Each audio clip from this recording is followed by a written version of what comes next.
All right, so today we are jumping right into a really big one, a controversy that has pretty much taken over the conversation around one of the year's biggest AAA We're releases. talking about Anno 117, Pax Romana. Exactly. Released just a few days ago, November 13th, and it immediately found itself in, well, some very hot water. And it's not about the usual launch day bugs or server issues either. This goes, I think, a lot deeper. It really does. This is all about the line between human art and algorithmic efficiency. It's a look at corporate decisions in these massive, massive projects. So our mission for this deep dive is to get into all of it. The community backlash, the official response from Ubisoft, just to really understand what this one incident says about where game development is heading. And the whole thing, the entire firestorm, started in maybe the most overlooked part of any game. The loading screens? The loading screens. Almost right after launch, you had these super sharp-eyed players, a lot of them artists themselves or just huge fans of the series, start posting screenshots. Yeah, and they were pointing out these very distinct visual problems, things that just looked off. They called them AI blunders. Well, The classic giveaways of generative art that hasn't been properly cleaned up by a human artist. we're talking about really basic logical inconsistencies, objects that look kind of melted, mangled hands on background characters, that kind of thing. And Roman architecture that just sort of fades into itself, right? With no sense of perspective. Exactly. So the community verdict was pretty much instant and pretty brutal. They said this is unpolished, algorithmically generated art, or I think the term that stuck was digital slop. Oof. Yeah, you can't really ignore that. So Ubisoft Mainz, the studio, they had to say something fast. What was their official line? Well, they went with what is, I mean, rapidly becoming the standard corporate playbook for this stuff. Okay. They put out a statement saying, and I'm quoting here, it was a placeholder asset that unintentionally slipped through our review A process. placeholder. The classic excuse. The classic.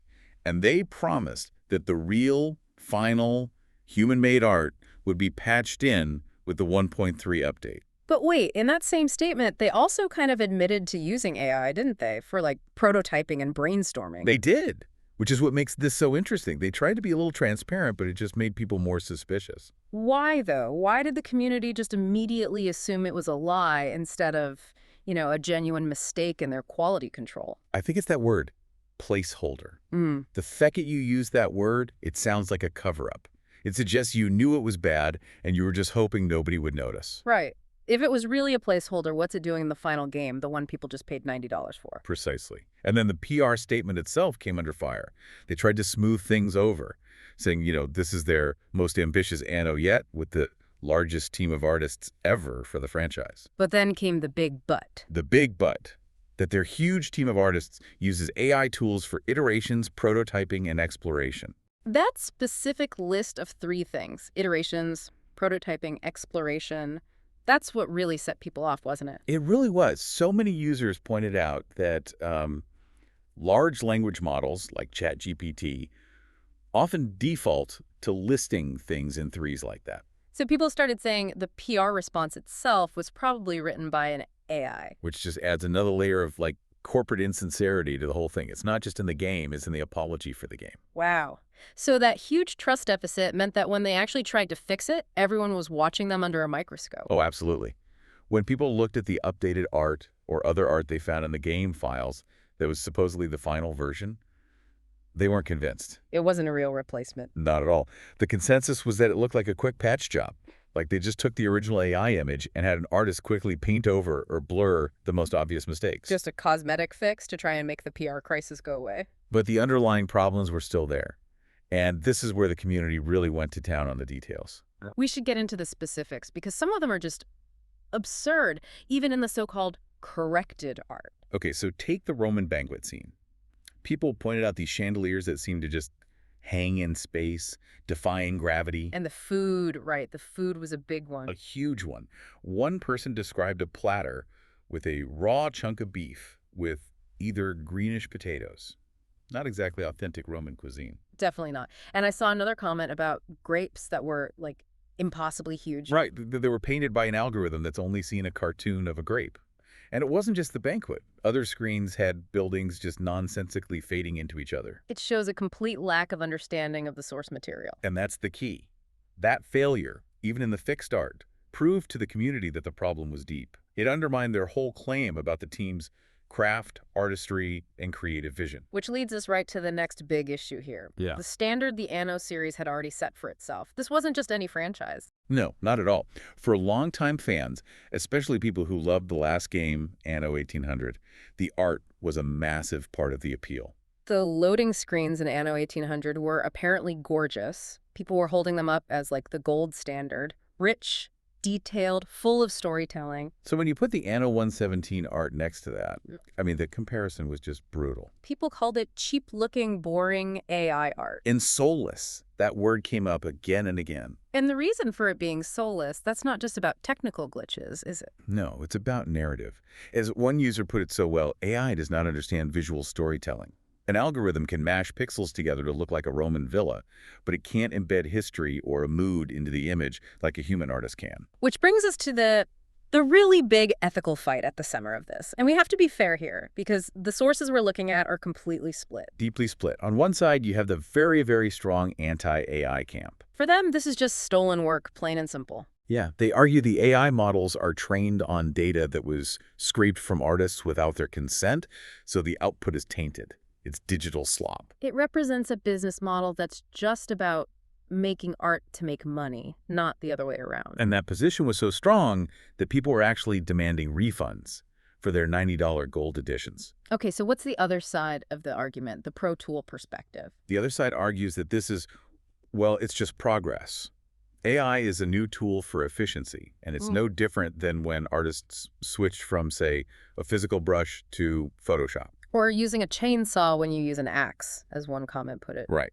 They say that concept artists are already using this stuff to get a base image quickly, something they can then paint over and refine to save hours of work. So for that group, the problem isn't the AI itself, it's the terrible quality control. Exactly. Blame the sloppy execution, not the technology. But no matter which side you fall on, there's this really compelling theory about why it happened. Not that it was an accident. But that it was a deliberate test. A test. That companies are actively trying to see how much AI they can get away with. And loading screens are seen as the perfect place to do it. They're not core gameplay, so they're low risk.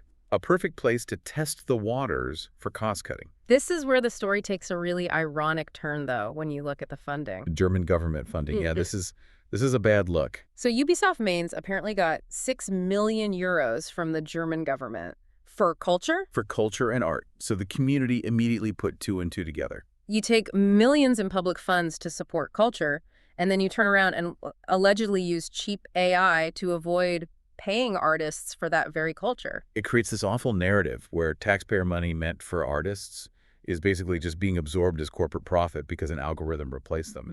It's a really tough thing to defend. And if we pull back even further, this whole mess points to some really serious breakdowns in the whole quality assurance process. This goes beyond just one image. It does. We found a great breakdown from a UI/UX designer who works in the industry, and their professional take on the organizational failure here is, well, it's damning. They laid out this whole checklist of things that must have gone wrong if this was truly an accident. A whole chain of failures, basically. The asset probably wasn't documented correctly. The art lead didn't verify the final deliverable. QA, the actual quality assurance team, failed to flag it, and then all the other stakeholders who see the game also missed it. So their conclusion was pretty stark. It's either a really poorly run ship or it was just deliberate. There's not much room in between. Because an asset like that, which should have been watermarked as a temp or a prototype, it just shouldn't be able to get through 5 layers of review. You get to feel for the developers on the team. You know, the ones who poured years of their life into the game. Yeah, their work gets ruined by some higher-up asshat who's just trying to cut a few corners. It creates a lot of internal frustration, you can imagine. Okay, let's circle back to the disclosure thing for a second. Because, to be fair, Ubisoft did have an AI disclosure on their Steam page. They weren't hiding it completely. That's true, and it was reportedly added before release. But it raises a really good question. If they disclosed it, why was everyone still so angry? I guess the argument is that the disclosure doesn't matter if you're also promising a certain level of quality, right? Exactly. The disclosure is moot if the final product has obvious unpolished slop in it. The promise of quality overrides the fine print about tools. When the slop appears, the disclosure doesn't feel like transparency. It just feels like they were covering their bases for when they got caught. It reinforces the idea that it was a test of the consumer's tolerance. And this brings us to the financial absurdity of it all, the cost versus the consequence. It's mind-boggling. This is a massive, multi-million-dollar AAA game. The Gold Edition is $90. And the decision that caused this PR nightmare was saving a bit of money on loading screen art. Users pointed this out immediately. The PR disaster, the loss of trust, the developer time they now have to spend on fixing and apologizing. It's going to cost them infinitely more than hiring some artist to do it right the first time. It's the definition of short-term thinking leading to long-term brand damage. The trust that they built up over years with the Anno franchise. Gathered in drips and lost in buckets. Exactly. The lesson here is that consumers are watching. They will not accept visible drops in quality, especially when they can just pull up screenshots from the last game and compare. So, after digging through all of this, what does it mean for you, the listener? I think there are two really big takeaways here that go way beyond just Anno 117. I agree. First, I'd say it's that the use of AI art, even if it's genuinely just for internal prototyping, is now seen with incredible distrust. The old, it was a placeholder excuse is dead. It's just not going to work anymore. Right, and second, the quality bar for art in games is being fiercely defended by the players themselves, especially when a series has a beloved predecessor. Even the smallest details, like a loading screen, are now being scrutinized. They're seen as a clue to the developer's real values and how much polish they're putting into the whole project.